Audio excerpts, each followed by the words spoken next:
Hi, I'm Cliff Kuhn of Georgia State University's Georgia Government Documentation Project with another episode of Portraits of the Past, a program documenting the lives of the people who have laid the foundation for today's Atlanta. And today we're very fortunate to be here with one gentleman who clearly fits that description, Mr. W. L. Callaway, a native Atlantan, a pioneer businessman on Auburn Avenue, a contributor and active member of many civic organizations and activities, including the Butler Street Y and many other activities, the Atlanta Fulton County EOA, Economic Opportunity Atlanta, founder of the Atlanta Forum, and many other activities and organizations here in town. Mr. Callaway, we're delighted to be here with you.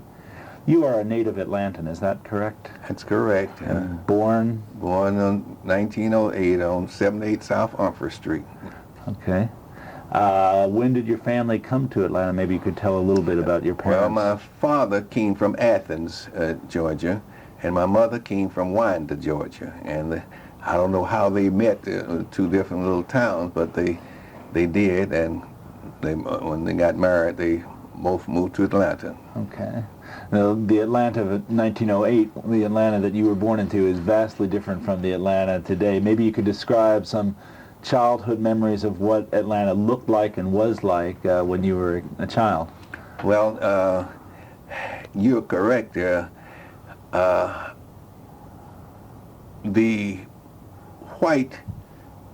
rich white lived on Whitehall Street.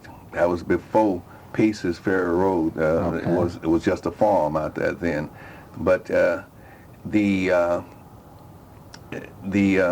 white ladies rode in electric automobiles with, instead of a steering wheel, it had a push that they drove it like this. Before gasoline automobiles. Well, I don't know whether it might have been gasoline, but that was what I think they had electric automobiles in. That's right. And that's where the rich lived, on Whitehall Street instead of Pace's Ferry. And West End was larger than downtown Atlanta at that time, because that's where all the business, right close there, where the pound structure was. And I was born next door to the church parsonage on Umphre Street and St. Paul Church. And the church was just about 5 doors also from where I was born. Okay. What early memories of segregation and Jim Crow do you recall? Well, I was too young in those days to really know the difference. I enjoyed segregation or whatever, notwithstanding.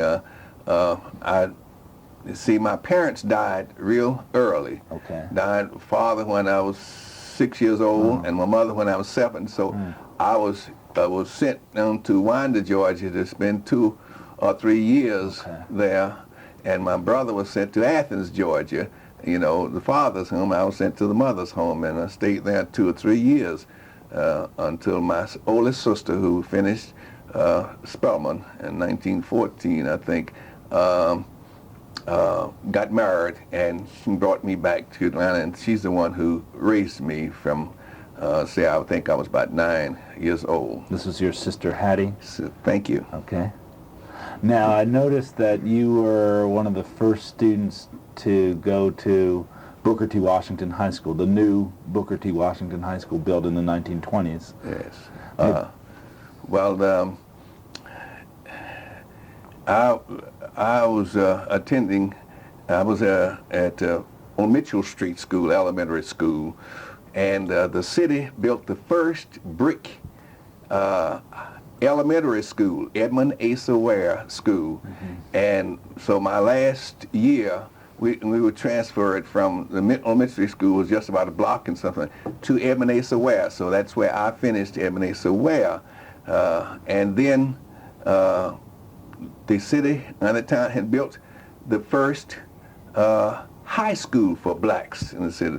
Blacks, if they wanted to go past elementary school, they had to go to a high school at Morehouse, which was Spelman or Clark or whatever. That was. They had to pay. That's right. That's right. Because there was no paid high school for blacks, and those schools in those days were literally high schools. You see, Morehouse, Spelman. I said my sister finished Spelman Seminary, but she finished high school because that's all we had. That's all Spelman even had at those times. So Washington High was the first black public high school in the whole city of Atlanta. That is correct. Now I've heard that in its opening years, because it was the first high school, people flocked to the school, that it was a popular thing to go to Washington High School. Well, there's no question, because as I said, a lot of people who possibly would not have went to high school at all financially, because those are other schools were pay high schools.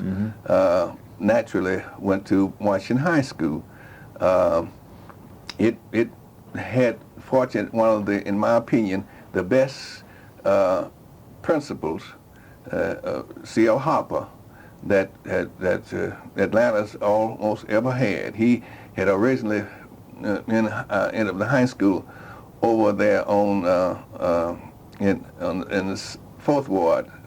The Young Street School? No, it was Morris Brown. Okay, the Morris Brown School, right. That's where he, see, Morris Brown was on Boulevard in those days.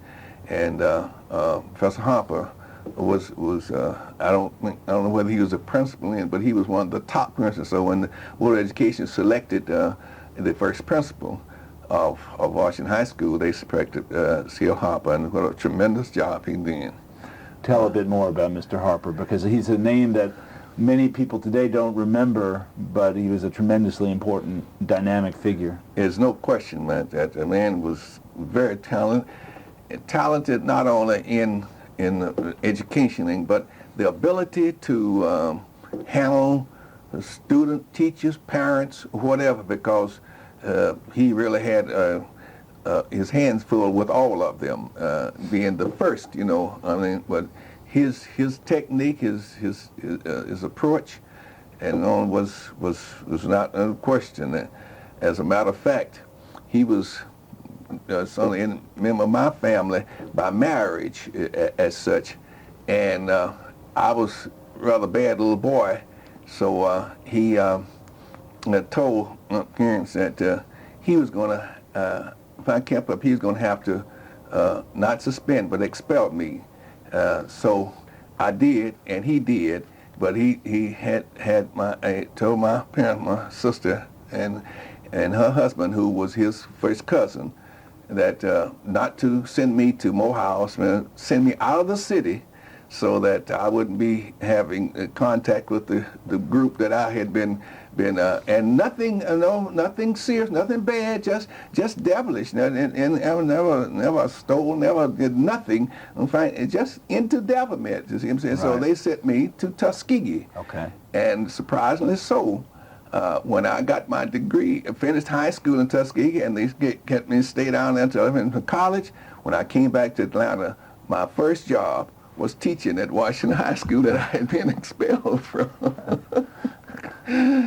Professor Harper really thought a great lot of me there, and he knew I guess he knew that I had some potentials while he nursed me through that. That's interesting. Any other stories that come to mind about Mr. Harper, Professor Harper? Yes.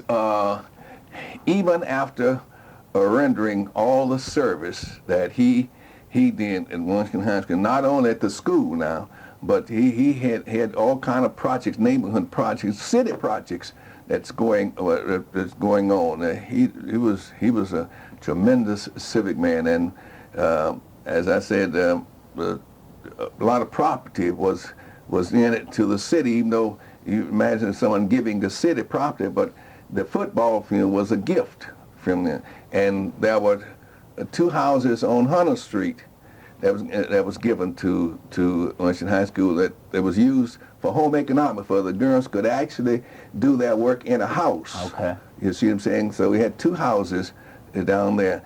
And lastly, after all the dedication and work and all, he, in retirement, accepted the presidency of the NAACP and opened the first paid office for NAACP on Auburn Avenue in the Oddfellow building. His office was in the Oddfellow building, and that was the first, because if you made president in those early days of NAACP, you just met wherever you can, from house or churches or something. But when Professor Harper was made president on his retirement, he opened a permanent office in the Oddfellow building. What kind of impact do you think it had on young kids going to Washington High that their first principal then was so active in the community, later became head of the NAACP, that type of thing?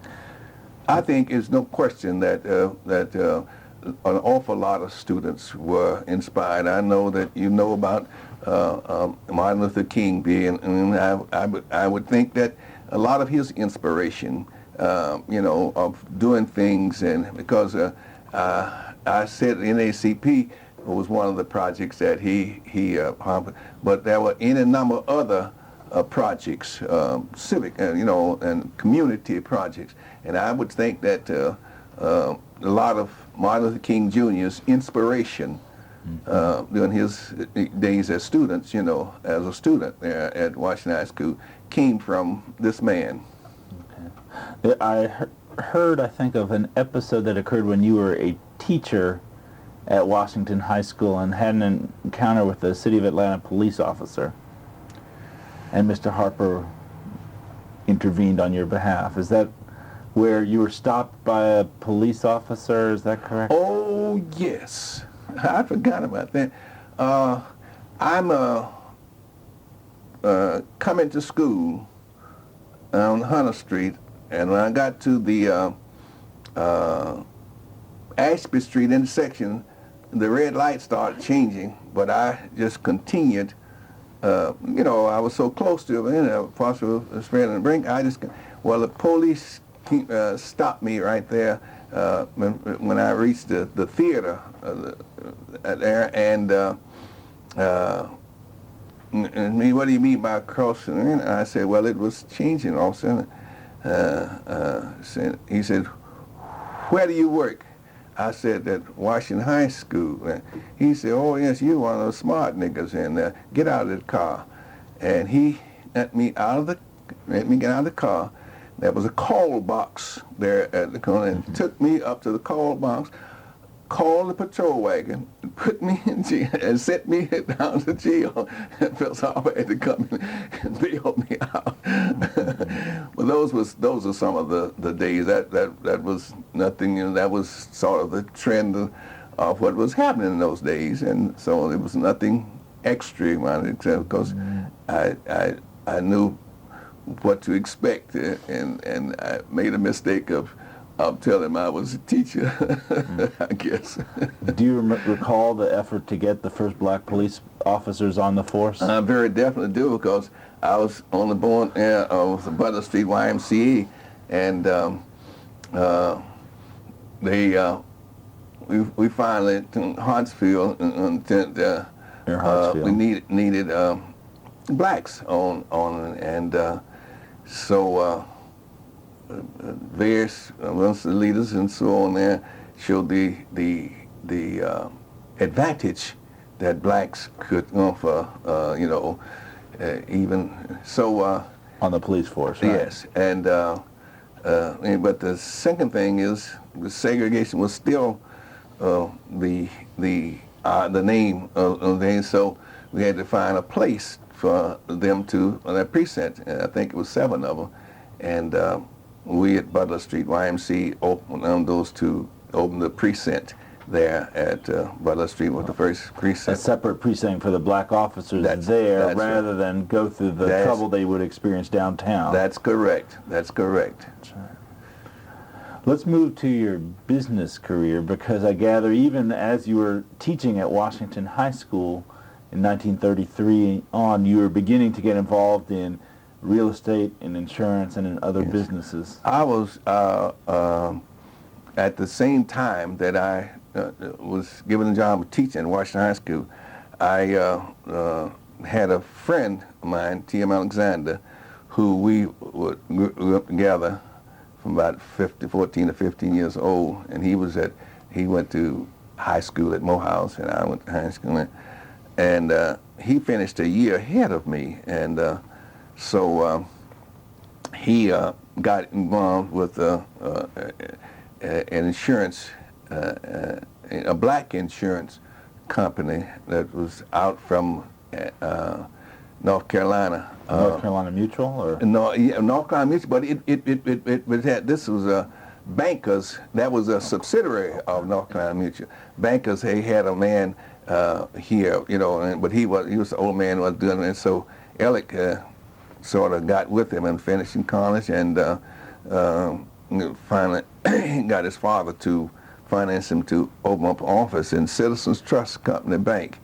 And so when I came on a year later, naturally we and I had been friends. We used to sell rubber pocketbooks out in West End that we made, I proceeded to insurance, and all during my 10 years of teaching, I was in insurance, and later on, I had roomed with a very top-notch building construction man, A.C. Williams, and he had taught me the techniques of making a profit in real estate. So I suggested to Ellington that we ought to open a real estate company, and so we did. I said, now you be head of the insurance company, and I'll be head of the real estate company, and we all operated in the same office, and we did that for about 15 years, and finally it grew to the point that we felt that individually that we ought to open. So he took the insurance company, and I took the real estate company, and bought the building across the street, and opened for the first time. But I was doing insurance and real estate all the while I was teaching, which was my basic field. So when I was finally able to see, I couldn't support a family on the $72 a month that so I had these extra incomes from, and when I built up a point where I could independently quit the teaching profession and devote full time to a business. Okay. And now, as a businessman on Auburn Avenue, you were part of what might have been the most extensive street for black business anywhere in the United States, so-called Sweet Auburn Avenue. And maybe you could describe some of the businesses that were there, and also the importance of those businesses to the black community. Well, I'd have to say the most important one was Citizen Trust Company, who helped to finance us, and as a matter of fact, our office was in Citizens Trust Company, and Ellen and I both had a key to the bank, and we could go down at 10, 11, or 12 o'clock at night and go in our office, unlock the door, and go in our office. But all the businesses, I would say, for a long time, had to depend on Citizen Trust Company for whatever finance. Very little financing, for Downtown businesses downtown the bank. As a matter of fact, they even had a segregated deposit line. For only one line that if you wanted to do business in that bank, you had to go in that line. But I think by Citizens Trust Company financing us and saw all our improvements, that line came down, and we were given financing by all of them then. And I told Herman Russell one time, I said, looking back, we can strut downtown and get $100,000 but we didn't unlock that door downtown. It was Citizens Trust Company who I think made them those white men feel that you were losing a heck of a lot of money, and so they opened the doors. So I would say that Citizens Trust Company was the key that opened the doors to financing for blacks downtown. And all of these other businesses were tied in one way or another to Citizens Trust on Auburn Avenue. Yes, yes. I'm saying for a long time that all the businesses on Auburn Avenue had to rely on Citizens Trust Company for its financing, but came the letdown, opened the doors down. Then naturally, some of us, had larger accounts and everything, developed a relationship with the downtown banks. For the record, for the audience who might not know, who are the leaders of Citizens Trust at that time? Well, you see, Citizens Trust Company was, well, let me start. You had Atlanta Life, right, insurance company, and then you had Citizens. Oh, Standard Life Insurance Company. Heman E. Perry. Right. And Heman E. Perry was, I'm going to have to say, the best black businessman even today, with Russell and all the other, no match, because he succeeded in the most segregated era of our time. He started an insurance company, Standard Life Insurance Company. Then he opened, had subsidiaries of real estate, service real. That's right, the service group and that service had subsidiaries of a bank, of a printing office, right, of even a laundry, a real estate company. They bought they started the first subdivision over there on C Street it was in, and later sold the property for Washington, for the city of Atlanta to build Washington out of this service enterprise that this man, in addition to his Standard Life Insurance Company, I'm saying that diversity firm that he had that's played part in everything. As I said, a drugstore chain, all things. And as a matter of fact, I would say that he overexpanded. And pretty soon, Standard Life Insurance Company had to sell all this. And they sold the printing office to the Atlanta World, you see, and Milton, Yates and Milton bought the bank, and so on down. It was each person buying various and sundry parts, but he was way ahead of his time in his imagination, because a subdivision and the harness room that he developed became the epitome so far as blacks were concerned as for housing. Mm-hmm. It was certainly a step up from what a lot of people had lived in before that. Very time. Definitely. What other businesses do you think are critical or especially important to name the Auburn Avenue businesses? Of course, there's so many, but just to give people, maybe to give people an idea what it was like as you walk down Auburn Avenue, to sort of go block by block and see, tell us what was there and describe the scene there on Sweet Auburn. Well, I would take number one, the man who was the Masonic Grand Master.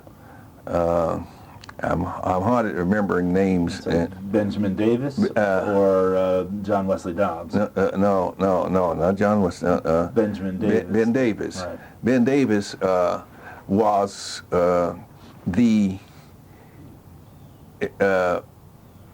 imperial potentate of the Masons. He built that big 5 or 6 store the Oddfellow building, and that when it was the largest black office building exclusive in America. When he finished, he was really, I would say, the really most powerful man, of all due respect to Yates and Milton Blaine that bought the bank, because his power came from his being the imperial potentate of the Masons. And in those days, if you were the national committeeman of the Republican Party, under any Republican president, every appointment that they want to make had to be okayed by you, national committeeman, and the state, in your state. In your state, no appointment could go through from a Republican president, even though he made the appointments, unless it was proved by you. So you would say that Ben Davis at one time was the most powerful business and in Atlanta, and it built not only that tall building, but also the annex, that is adjacent, the Shump building, the whole block long of buildings, and he was the power structure and businessman, and later on, though, he didn't fare very well, But he was also the Republican National Committee man. He was a Georgia Republican National Committee man who had to be approved by any appointments made by a Republican president. And his successor in the Masons, if I'm not mistaken, was John Wesley Dobbs. Is that correct? Yes, but later on, because I can't remember the successor. Okay. Gosh. But eventually, John Wesley Dobbs. But John Wesley Dobbs came after John Wesley Dobbs was on a railroad. Not Pullman, railroad. Pullman. No, neither one. He was in front of the mail. Okay. He was the railway. That's right. They had to going from one city. They had to siphon and be ready to put the mail. That was his job. He had quite a job, and when he was retired by the government from his railroad postal, he was a railroad postal clerk. In 1934, 35, he came and opened office on Auburn Avenue in the Herndon building. And later on, when he was made imperial potentate he built a new, since the old Masonic lines was he built new called Highland on Hilliard and Auburn Avenue. He built their new, which is still there. That's what John Wesley Dobbs. He came on the Auburn Avenue scene about 1934. He had been a railroad postal clerk and retired.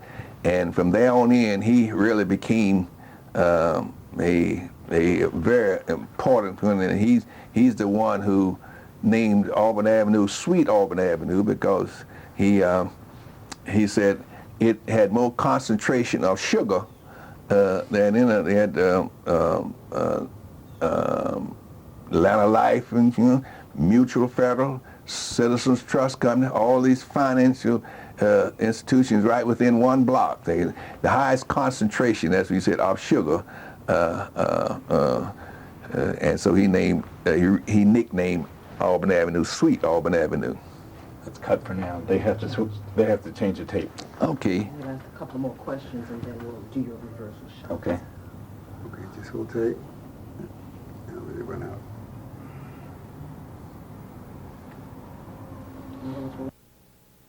And I'm old enough to be. Tape rolling. Okay. One of the things that's interesting to me about Auburn Avenue is that the business leaders, and you've written about this, were also involved in a variety of other activities, churches and so forth. But one of those organizations that you were especially involved with was the Butler Street YMCA. That's right. Right off of Auburn Avenue, Right. Butler Street. Maybe you could talk about the role of the Butler Y, its director, Mr. Cochran. Well, there's no question that the Butler Street YMCA, even before Warren, was the nucleus of activities. You had all kinds of activities going on, business and various other projects going.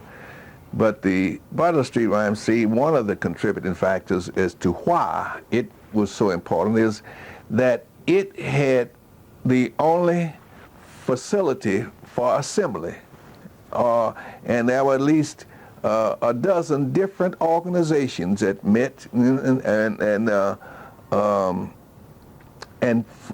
organized an organization in the Butler Street YMCA. So in addition to servicing the youngsters of a community, and then the Atlanta University faculty members, one or two of them, I don't know which one of them, suggested that it ought to be another service of having an organization where blacks and whites could assemble and to have lunch together. So they, I have to give the Atlanta University faculty members, that's right, he was one that that's right, who talked to Cochran about forming this Hungry Club. And it proved to be quite an asset because whites could even come down there and discuss things and have lunch together, in which it was against the law for whites and blacks to dine in public. They could, but a public restaurant downtown or Auburn Avenue, wherever. See, except that the Butler Street YMCA was not a branch of Metropolitan. That's right. It wasn't a branch of the downtown Y. So it didn't have to get clearance whether it's all right to form a interracial club. See, they just had the audacity. We just had the audacity to go on and organize. And you'd be surprised at the whites who come down, especially that was before blacks could be elected on councilman, and they would come down, to campaign, and have lunch and campaign with the various white prospective politicians. Right, seeking the black. Yes, that's right. Support. That's right. That's correct. I heard a story of one notable white politician, Herman Talmadge, who didn't go there for many, many years until the black vote statewide was of importance to him. And what's the story there? I lost a very important document. I'm gonna still look for it, but yes, he asked permission to. He didn't wait for an invitation. He asked permission to come in, and Well, after he's become a senator, I'm sure. yeah, yes, that's right, and when he came, he was one thing. He had an answer to everything. Guys, why are you just coming out? And of course, his response was that you didn't invite me. But let me tell you what his first appearance. His friend down in Brunswick or somewhere that had the newspaper. Marvin Griffin. No. No, he was quite a segregationist. Roy Harris. It's possibly Roy Harris, Okay. who had a big newspaper chain, and he, in one of his issues, had a cartoon of of the door, the front door of the Butler Street YMCA with a little under that black, just a slit there where you can see nothing but eyes, and he said, "Who that?" And Talbot responded, "It is I, Hungry Herman." So Roy Harris didn't like He had that cartoon, I remember, in front page, and gosh, I lost that. But you can see it's like a speakeasy. Yeah. That's right, just enough for the eyes of the blacks to see Herman, and he's standing up. Oh, but the most important thing was with his hat in his hand. That's where this segregationist friend of his had him standing in front of the door with his hat in his hand. Now, I know in the early 70s you were involved in another interracial group, the development of the Action Forum. Maybe you could talk about how that happened and what the Action Forum has done over the past 20 Well, years. I was also the first black of the white power structure, the Central Atlanta Progress. And later on, they elected me the first black officer of Central Atlanta Progress, Vice President. As a matter of fact, when I want to write that story of Sweet Auburn Anna, they are the ones, who sponsored it, because I'd been broke the ground, for it, and had become quite acceptable. When this organization of all the counties around Atlanta, I can't remember the name. The Atlanta Regional Commission. Thank you. Was proposed that could be communication with all the surrounding. This was a very important, in my opinion and others, organization. So they were I think it was 5 members from each county. Well, to select the 5, Central Atlanta had a meeting, called a meeting, and since I was only officer, I went to this meeting, and of course what it said was, we want the best qualified, and we knew what the English translation of that. Then that same day, that evening, I went to a meeting of the black group. I think they were meeting at Jesse Hill's home there, and they were banging on the table and said, we want at least 2 of these, and Mr. Smart, Bill Callaway, said recently that, look, here is the most important organization that to put together. And the whites saying a meeting saying one thing, and the blacks mean, when both of them should be meeting together on such an important. So I went to Mills Lane, who he had asked me when Ivan Allen got his foot in about putting that wall up, Peyton Wall, right. I was president of the Empire Real Estate Board at that time, to him get his foot out of it. And we called a meeting. You don't have to answer. We called a meeting, and we decided that we would hire a lawyer and eventually it came. When the judge passed the decision, say at 12 o'clock, at 2 o'clock, both of those walls, it was 2 walls, not just one, were down. That was Mills Lane. So I went to Mills Lane about getting $1 million for a client of mine to build a hotel on Boulevard, and he told me that when if ever I needed to come to him. So I went to him about this, and he approved of it. Well, so then we became very good friends. When back to this Atlanta Regional thing, I went to Mills and look, here was the most important thing about sitting him, and we ought to all been sitting around the same table discussing the pros and cons and reaching our consensus.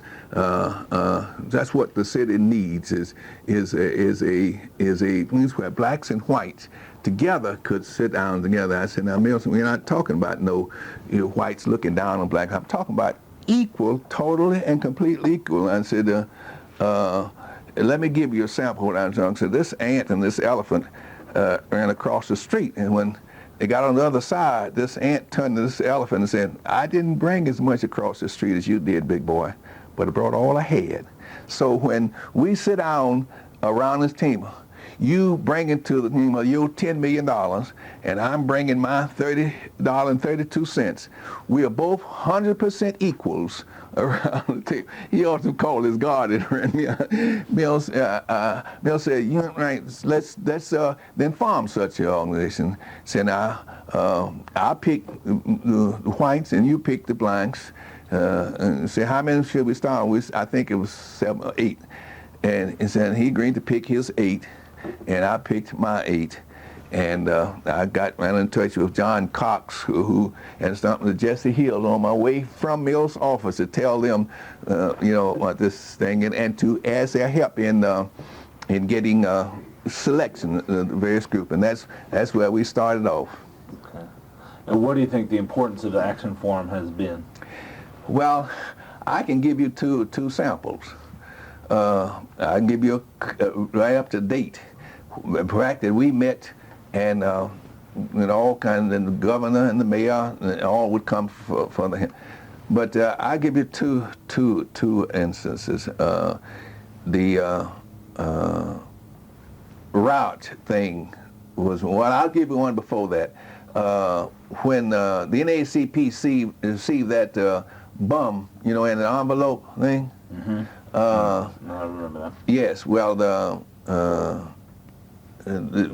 judge and the lawyer. Yes. Well, they needed to sit down and the whites and blacks, because it's important to the city that this doesn't happen.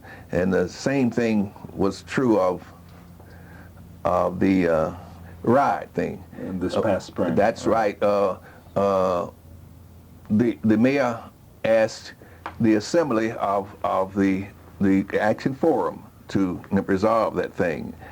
And whereas we meet from 7:30 to 9 o'clock every third Tuesday, and these businessmen got to go to their office, and at that particular meeting, the meeting was called at 9 o'clock and last to 11 o'clock.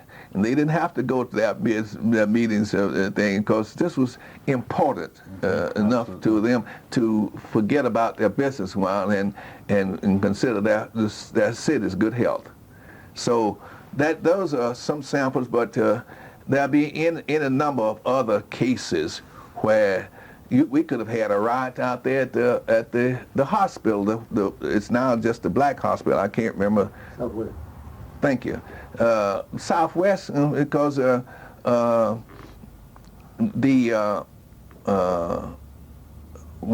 of the blacks was fined, I think, out there, whatever it may be, and they were protesting. The preachers protested all night long. They had a bonfire around near the hospital, and one of the whites either shot up in the air or exposing, and if we hadn't called that meeting this guy had been fired so far as money is concerned, I think. But anyway, we called that meeting, and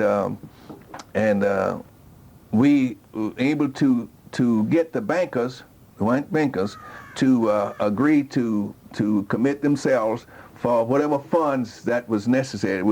And we had Andy Young on air saying that it had been resolved, and we hadn't gotten the money from them at that time. But we went out we tried to find Mills Lane. He was out at the airport or something, and I went to Billy Stearns, who's trust company, and he said, "I don't have quite the leverage that Mills, but I will make a a bad loan if he wanted to, because we wanted to actually, and we by the time we found Mills Lane, and he allocated the money to settle that case out there at the hospital. Same is true of a couple other similar incidents like that. The white power structure rallied 100%, and that's been one of the good things, one of the fun things of Atlanta, that we have an organization, white problem, black problem, you name it, city problem, county problem, all the things problem. I don't say that we need all the other organizations. This is just one organization. I'm not trying to say that they are sole and are the only one, but that is an organization that I can tell you, even this dome thing, and when that white fella, I can't remember his name, got that thing through the legislation. I don't see how in the hell he got it, because got it approved, see, through the state legislation, because those little, they're not for that much money in Atlanta, but he got it. Then he had to get it through the city council, and he had a bigger problem than that. Now, this is very confidential. So the FORB appointed a committee to help get it through city council, and